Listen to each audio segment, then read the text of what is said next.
The first thing you'll usually do in Photoshop is open one or more images to work with. So let's take a look at a simple way to do that. If you have access to the exercise files for this course, download them to your computer desktop and make sure they're unzipped.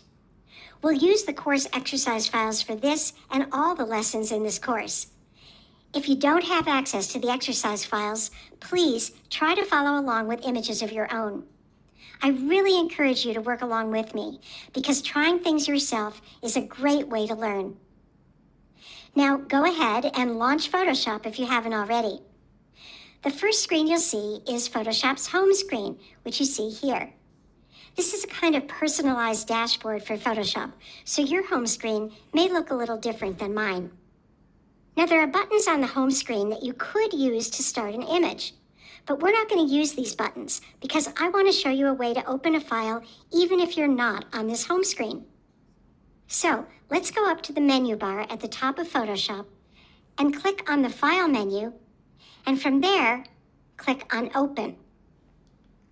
Now you should see a Mac Finder or a Windows File Explorer window. In that window, navigate to the Exercise Files folder, which is on your desktop.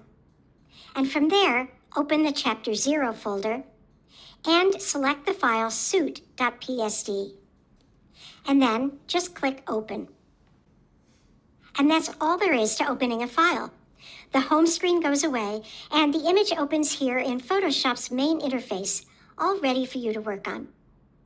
We'll take a look around this Photoshop interface in the next movie, but first, let's open a couple more files. One of the reasons I suggested you use the File Open command is that you can access that command from anywhere in Photoshop, from back on the home screen or from here in Photoshop's main interface. So here in the main interface, let's go up to the same File menu and choose Open and navigate to your desktop, to the exercise files, to the Chapter 0 folder, and this time, let's select the file dancers.psd. Now, if you want to select and open more files at the same time, hold down the Command key on a Mac or the Control key on Windows and click on another file. I'll select musician.psd and then click the Open button again. Now we've got 3 images open in Photoshop, the 2 we just selected and the one that we opened earlier from the home screen. Notice that at the top of each of these 3 images, there's a tab. The tab contains the name of the file and a little bit of information about it, like the zoom percentage it's currently using. If you want to switch between these files, just click the tab of a file, like this, or this, or this. Your next question is probably, well, how do I close an image when I'm done with it?